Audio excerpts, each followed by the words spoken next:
Friends, welcome back my YouTube channel Mayu cooking village. ಇವತ್ತು ನಾನು ಗೋಧಿ ಹಿಟ್ಟಿನಿಂದ ಆರೋಗ್ಯಕರವಾದ ಮೋಮೋಸ್ ಯಾವ ರೀತಿ ಮಾಡೋದು ನೋಡೋಣ ಬನ್ನಿ. ಮಕ್ಕಳು ಈ ರೀತಿ ಮಾಡಿಕೊಟ್ಟರೆ ತುಂಬಾನೇ ಇಷ್ಟಪಡುತ್ತಾರೆ.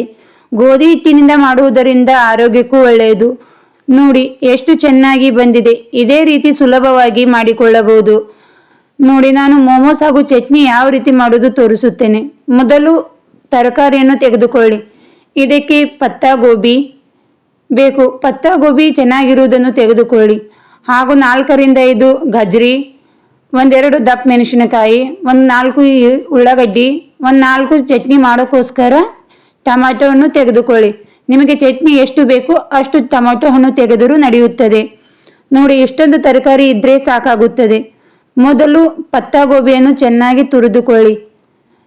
ನೋಡಿ ಯಾವ ರೀತಿ ನಾ ತೋರಿಸ್ತಾ ಇದ್ದೀನಿ ಅದೇ ರೀತಿ ಮಾಡಿಕೊಳ್ಳಿ. ಪ್ಲೀಸ್ ಫ್ರೆಂಡ್ಸ್, ನನ್ನ ವಿಡಿಯೋವನ್ನು ಕೊನೆಯವರೆಗೂ ನೋಡಿ ಸಪೋರ್ಟ್ ಮಾಡಿ.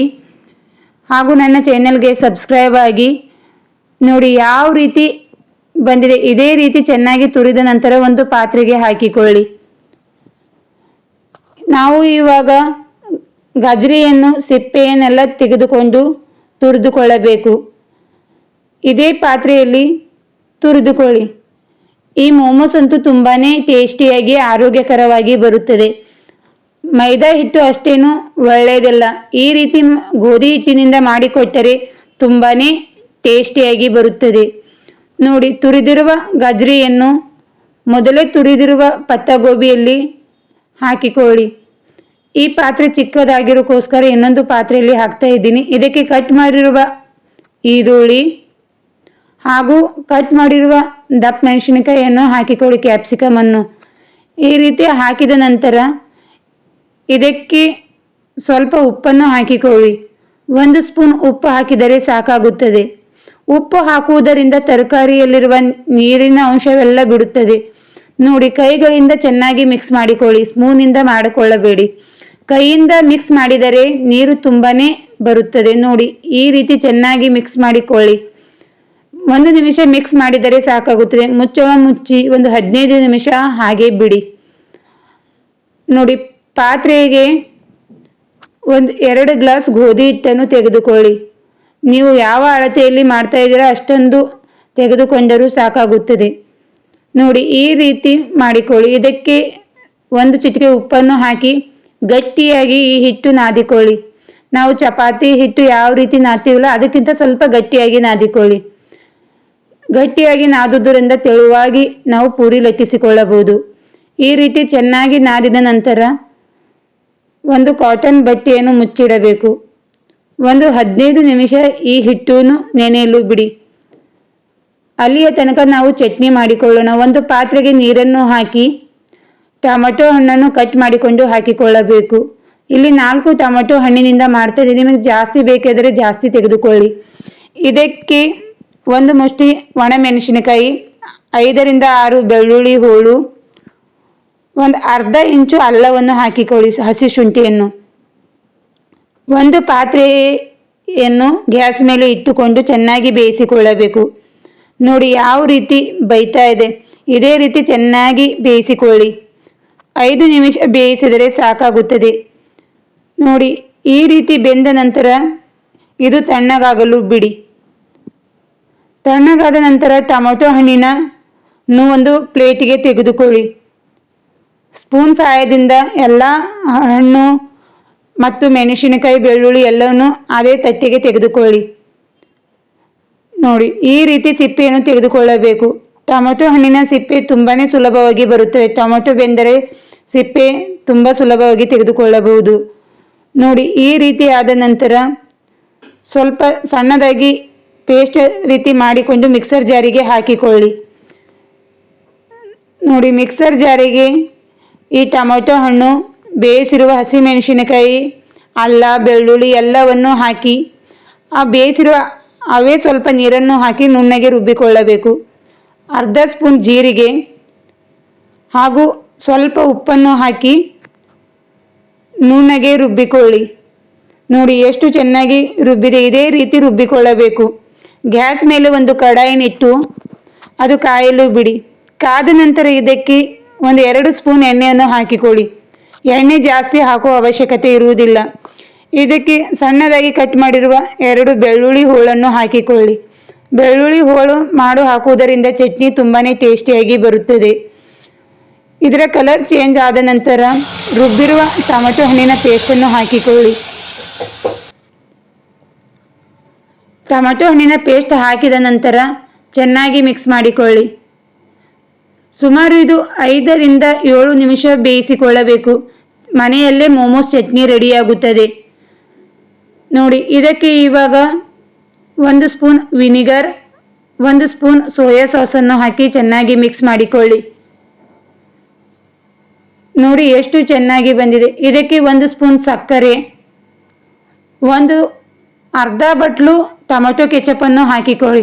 ಟೊಮೆಟೊ ಕೆಚಪ್ ಹಾಕುವುದರಿಂದ ತುಂಬಾ ಟೇಸ್ಟಿಯಾಗಿ ಬರುತ್ತದೆ. ಒಂದು ಸಲ ಚೆನ್ನಾಗಿ ಮಿಕ್ಸ್ ಮಾಡಿಕೊಳ್ಳಿ.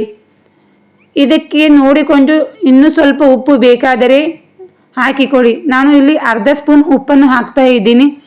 ಉಪ್ಪು ಹಾಕಿದ ನಂತರ ಸುಮಾರು 3 ನಿಮಿಷ ಬೇಯಿಸಿಕೊಂಡರೆ ಸಾಕಾಗುತ್ತದೆ. ಇವಾಗ ಮೋಮೋಸ್ ಚಟ್ನಿ ರೆಡಿಯಾಗುತ್ತದೆ. ಚಟ್ನಿ ರೆಡಿ ಆದ ನಂತರ ಗ್ಯಾಸ್ ಆಫ್ ಮಾಡಿಕೊಳ್ಳಿ. ಇವಾಗ ಮೊದಲೇ ಮಿಕ್ಸ್ ಮಾಡಿರುವ ತರಕಾರಿಯನ್ನು ತೆಗೆದುಕೊಳ್ಳಿ. ನೋಡಿ ಎಷ್ಟು ನೀರನ್ನು ಬಿಟ್ಟುಕೊಂಡಿದೆ. 10 ರಿಂದ 15 ನಿಮಿಷದಲ್ಲಿ ನೀರು ಚೆನ್ನಾಗಿ ತರಕಾರಿ ಬಿಟ್ಟಿರುತ್ತದೆ ನೋಡಿ. ಈ ರೀತಿ ಕೈಯಿಂದ ಒತ್ತಿ ನೀರನ್ನು ತೆಗೆದುಕೊಳ್ಳಿ. ತರಕಾರಿಯಲ್ಲಿ ನೀರು ಇದ್ದರೆ ಅಷ್ಟು ಚೆನ್ನಾಗಿ ಮೋಮೋಸ್ ಬರುವುದಿಲ್ಲ ನೋಡಿ. ಈ ರೀತಿ ಎಲ್ಲ ತರಕಾರಿಯಿಂದ ನೀರನ್ನು ತೆಗೆದುಕೊಳ್ಳಿ. ಸುಲಭವಾಗಿ ಈ ನೀರು ತೆಗೆದುಕೊಳ್ಳಬಹುದು ನೋಡಿ. ಎಷ್ಟೊಂದು ನೀರು ಬಂದಿದೆ. ಈ ನೀರು ಚೆಲ್ಲುವ ಅವಶ್ಯಕತೆ ಇರುವುದಿಲ್ಲ. ನಾವು ಪಲ್ಯ ಮಾಡುವಾಗ ಹಾಕಿಕೊಂಡರೂ ನಡೆಯುತ್ತದೆ ನೋಡಿ. ಎಷ್ಟು ಡ್ರೈ ಆಗಿ ಬಂದಿದೆ. ಇದೇ ರೀತಿ ನೀವು ಮಾಡಿಕೊಳ್ಳಿ. ಇದನ್ನು ಪುಳಿಯಾಗಿ ಮಾಡಿದ ನಂತರ ಗ್ಯಾಸ್ ಮೇಲೆ ಒಂದು ಕಡಾಯಿನಿಟ್ಟು ಅದಕ್ಕೆ 2 ಸ್ಪೂನ್ ಎಣ್ಣೆಯನ್ನು ಹಾಕಿಕೊಳ್ಳಿ. ಎಣ್ಣೆ ಕಾದ ನಂತರ ಸ್ವಲ್ಪ ಜೀರಿಗೆ ಹಾಕಿ ಇದಕ್ಕೆ ಕಟ್ ಮಾಡಿರುವ 4 ರಿಂದ 5 ಹಸಿಮೆಣಸಿನಕಾಯಿಯನ್ನು ಹಾಕಿಕೊಳ್ಳಿ. ಸಣ್ಣದಾಗಿ ಕಟ್ ಮಾಡಿಕೊಳ್ಳಬೇಕು. ಮಕ್ಕಳು ತಿನ್ನುತ್ತಾರಲ್ವ, ಅದಕ್ಕೋಸ್ಕರ ಚಿಕ್ಕದಾಗಿ ಕಟ್ ಮಾಡಿಕೊಳ್ಳಿ. ಇದಕ್ಕೆ ತುರಿದಿರುವ ತರಕಾರಿಯನ್ನು ಹಾಕಿಕೊಳ್ಳಿ. 1 ನಿಮಿಷ ಚೆನ್ನಾಗಿ ಮಿಕ್ಸ್ ಮಾಡಿಕೊಳ್ಳಿ ನೋಡಿ. ಇದು ಜಾಸ್ತಿ ಬೇಯುವ ಅವಶ್ಯಕತೆ ಇರುವುದಿಲ್ಲ. ನಾವು ಸ್ಟೀಮ್ ಮಾಡುವುದರಿಂದ ಅಲ್ಲೇ ಬೆಂದಿರುತ್ತದೆ.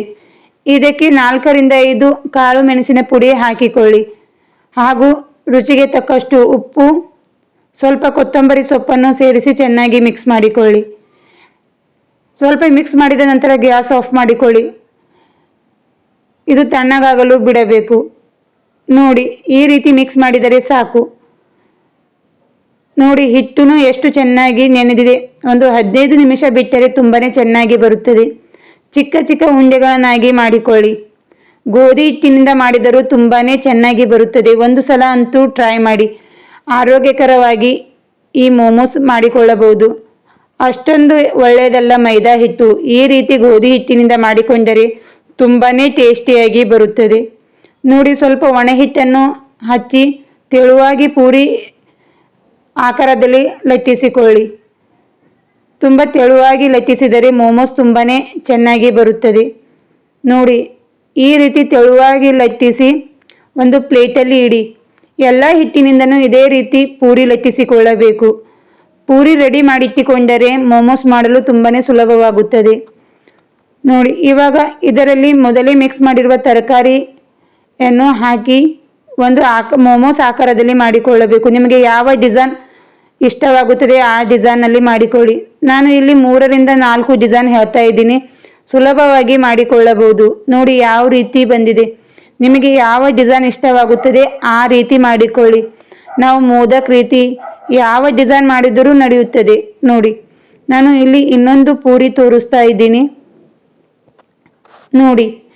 ಅದರೊಳಗೆ ಅದೇ ರೀತಿ ಸ್ಟಫಿಂಗ್ ಹಾಕಿಕೊಂಡು ಸ್ವಲ್ಪ ಕೆಳಗಿಂದ ಪೂರಿಯನ್ನು ಫೋಲ್ಡ್ ಮಾಡಿ 2 ಕೋಣೆಯನ್ನು ಹಿಡಿದುಕೊಂಡು ನೋಡಿ ಈ ರೀತಿ ಮಾಡ್ತಾ ಬನ್ನಿ. ಈ ರೀತಿ ಡಿಸೈನ್ ಮಾಡುವುದರಿಂದ ನೋಡಲು ತುಂಬ ಚೆನ್ನಾಗಿರುತ್ತದೆ ಹಾಗೂ ತುಂಬ ಸುಲಭವಾಗಿ ಮಾಡಿಕೊಳ್ಳಬಹುದು ನೋಡಿ. ಎಷ್ಟು ಚೆನ್ನಾಗಿ ಬಂದಿದೆ. ನಾವು ಕರ್ಜಿಕಾಯಿ ಮಾಡ್ತೀವಲ್ಲ ಅದೇ ರೀತಿ ಬರುತ್ತದೆ. ಸ್ವಲ್ಪ ಕೆಳಗಿಂದ ಫೋಲ್ಡ್ ಮಾಡಿದರೆ ಸಾಕಾಗುತ್ತದೆ ನೋಡಿ. ಇನ್ನೊಂದು ಮೋದಕ್ ರೀತಿನೂ ಮಾಡಿಕೊಳ್ಳಬಹುದು. ನಿಮಗೆ ಯಾವುದು ಸುಲಭವೆನಿಸುತ್ತದೆ ಆ ರೀತಿ ಮಾಡಿಕೊಳ್ಳಿ, ನಡೆಯುತ್ತದೆ. ನೋಡಿ, ನಾನು ಇಲ್ಲಿ ಎಲ್ಲ ಹಿಟ್ಟಿನಿಂದ ಮೋಮೋಸ್ ರೆಡಿ ಮಾಡಿಟ್ಟಿದ್ದೇನೆ. ಇದೇ ರೀತಿ ನೀವು ಮಾಡಿಕೊಳ್ಳಿ. ನನಗೆ ಈ ಡಿಸೈನ್ನಲ್ಲಿ ತುಂಬಾ ಸುಲಭವೆನಿಸುತ್ತದೆ, ಅದಕ್ಕೋಸ್ಕರ ಈ ರೀತಿ ಮಾಡಿರುವುದು. ನಿಮಗೆ ಯಾವ ಡಿಸೈನ್ ಇಷ್ಟವಾಗುತ್ತದೆ ಆ ರೀತಿ ಮಾಡಿಕೊಳ್ಳಿ. ಗ್ಯಾಸ್ ಮೇಲೆ ಒಂದು ಕಡಾಯಿನಿಟ್ಟು ಅದಕ್ಕೆ ನೀರನ್ನು ಹಾಕಿಕೊಳ್ಳಿ. ಅದರ ಮೇಲೆ ಈ ರೀತಿ ಚೆನ್ನಿಯನ್ನು ಇಟ್ಟುಕೊಳ್ಳಿ. ಪ್ರತಿಯೊಬ್ಬರ ಮನೆಯಲ್ಲಿ ಈ ರೀತಿ ಜರಡಿ ಇರುತ್ತದೆ. ಅಕ್ಕಿಗೆ, ಅವಲಕ್ಕಿಗೆ ಕ್ಲೀನ್ ಮಾಡಲು ಪ್ರತಿಯೊಬ್ಬರ ಮನೆಯಲ್ಲಂತೂ ಇದು ಇದ್ದೇ ಇರುತ್ತದೆ. ಇದನ್ನು ತೆಗೆದುಕೊಂಡು ಸ್ವಲ್ಪ ಎಣ್ಣೆಯನ್ನು ಹಚ್ಚಿಕೊಳ್ಳಿ. ಎಣ್ಣೆ ಹಚ್ಚಿದ ನಂತರ ಈ ಮೋಮೋಸನ್ನು ಇಟ್ಟಿಕೊಳ್ಳಿ. ತುಂಬ ಸುಲಭವಾಗಿ ಮಾಡಿಕೊಳ್ಳಬಹುದು. ಇಡ್ಲಿ ಪಾತ್ರೆನೂ ಬೇಡ, ಸ್ಟೀಮರು ಬೇಡ. ಈ ರೀತಿ ಇದ್ದರೆ ಸಾಕು, ನೀವು ಸುಲಭವಾಗಿ ಮಾಡಿಕೊಳ್ಳಬಹುದು. ಒಂದು ಸಲ ನಾ ಹೇಳಿರುವ ರೀತಿಯಲ್ಲಿ ಮಾಡಿಕೊಳ್ಳಿ, ತುಂಬಾ ಸುಲಭವಾಗಿ ಮಾಡಿಕೊಳ್ಳಬಹುದು. ಒಂದು 7ರಿಂದ 8 ನಿಮಿಷ ಬೇಯಿಸಿದರೆ ಸಾಕಾಗುತ್ತದೆ. ನೋಡಿ, ಎಷ್ಟೂ ಅಂಟ್ತಾ ಇಲ್ಲ. ಈ ರೀತಿ ಅಂಟದಿದ್ದರೆ ಈ ಮೋಮೋಸ್ ರೆಡಿಯಾಗುತ್ತದೆ. ಈಗ ಹುಷಾರಾಗಿ ಒಂದೊಂದು ತೆಗೆದುಕೊಳ್ಳಿ. ಗರಂ ಇರುವುದರಿಂದ ಸ್ವಲ್ಪ ನೋಡಿಕೊಂಡು ತೆಗೆದುಕೊಳ್ಳಿ. ನಿಮಗೆ ಕೈಯಿಂದ ಬಂದರೆ ಕೈಯಿಂದ ತೆಗೆದುಕೊಳ್ಳಿ, ಇಲ್ಲದಿದ್ದರೆ ಸ್ಪೂನಿಂದ ತೆಗೆದುಕೊಳ್ಳಿ. ನೋಡಿ, ಎಷ್ಟು ಸುಲಭವಾಗಿ ಬರ್ತಾ ಇದೆ. ಇದೇ ರೀತಿ ನೀವು ಮಾಡಿಕೊಳ್ಳಿ. ಆರೋಗ್ಯಕರವಾಗಿ ಈ ಮೋಮೋಸ್ ರೆಡಿಯಾಗುತ್ತದೆ. ಮಕ್ಕಳು ತರಕಾರಿ ಜಾಸ್ತಿ ತಿನ್ನುವುದಿಲ್ಲ. ಈ ರೀತಿ ಮಾಡಿಕೊಟ್ಟರೆ ಪ್ರತಿಯೊಂದು ಮಗುನೂ ತುಂಬಾ ಇಷ್ಟಪಟ್ಟು ತಿನ್ನುತ್ತದೆ. ನೋಡಿ, ಮಿಕ್ಕಿರುವ ಎಲ್ಲ ಮೋಮೋಸನ್ನು ಇದೇ ರೀತಿ ಸ್ಟೀಮ್ ಮಾಡಿಕೊಳ್ಳಿ. ನಾವು ಡೈರೆಕ್ಟ್ ಕಡೆಯಿಂದ ಮಾಡುತ್ತಿರೋಕ್ಕೋಸ್ಕರ ಬೇಗನೆ ಬೆಂದಿರುತ್ತದೆ. 5ರಿಂದ 7 ನಿಮಿಷದವರೆಗೆ ಬೆಂದಿರುತ್ತದೆ. ನೋಡಿ, ಎಷ್ಟು ಚೆನ್ನಾಗಿ ಬೆಂದಿದೆ. ಇದೇ ರೀತಿ ನೀವು ಸ್ಟೀಮರ್ ಇಲ್ಲದೇನೆ ಕಡಾಯಿಯಲ್ಲಿ ಮಾಡಿಕೊಳ್ಳಬಹುದು ಸುಲಭವಾಗಿ. ಹಾಗೂ ಇದು ಚಟ್ನಿ ಜೊತೆ ಅಂತೂ ತುಂಬಾ ಟೇಸ್ಟಿಯಾಗಿರುತ್ತದೆ. ಒಂದು ಸಲ ಈ ರೀತಿ ಮಾಡಿಕೊಳ್ಳಿ. ಗೋಧಿ ಹಿಟ್ಟಿನಿಂದ ಮಾಡುವುದಕ್ಕಿಂತನೂ ಒಳ್ಳೆಯದು. ಮೈದಾ ಹಿಟ್ಟು ಅಷ್ಟೇನು ಒಳ್ಳೆಯದಲ್ಲ. ಗೋಧಿ ಹಿಟ್ಟಿನಿಂದ ಮಾಡಿಕೊಂಡರೆ ತುಂಬಾ ಟೇಸ್ಟಿಯಾಗಿ ಬರುತ್ತದೆ. ನೋಡಿ, ಟೊಮೆಟೊ ಚಟ್ನಿ ಹಾಗೂ ಮೋಮೋಸ್ ಅಂತೂ ತುಂಬಾ ಟೇಸ್ಟಿಯಾಗಿರುತ್ತದೆ. ನೋಡಿ, ಎಷ್ಟು ಚೆನ್ನಾಗಿ ಚಟ್ನಿ ಬಂದಿದೆ. ಇದೇ ರೀತಿ ನೀವು ಮಾಡಿಕೊಂಡು ಮಕ್ಕಳಿಗೂ ಮನೆಯಲ್ಲಿ ಎಲ್ಲರಿಗೂ ಕೊಡಿ. ತುಂಬಾ ಇಷ್ಟಪಡುತ್ತಾರೆ. ನನ್ನ ವಿಡಿಯೋ ನಿಮಗೆ ಇಷ್ಟವಾದರೆ ಲೈಕ್ ಮಾಡಿ, ಫ್ರೆಂಡ್ಸ್ ಹಾಗೂ ಫ್ಯಾಮಿಲಿಗೆ ಶೇರ್ ಮಾಡಿ, ನನ್ನ ಚಾನಲ್ಗೆ ಸಬ್ಸ್ಕ್ರೈಬ್ ಮಾಡಿ. ನಿಮಗೆ ಏನಾದರೂ ಡೌಟ್ ಇದ್ದರೆ ಕಮೆಂಟ್ ಮಾಡಿ.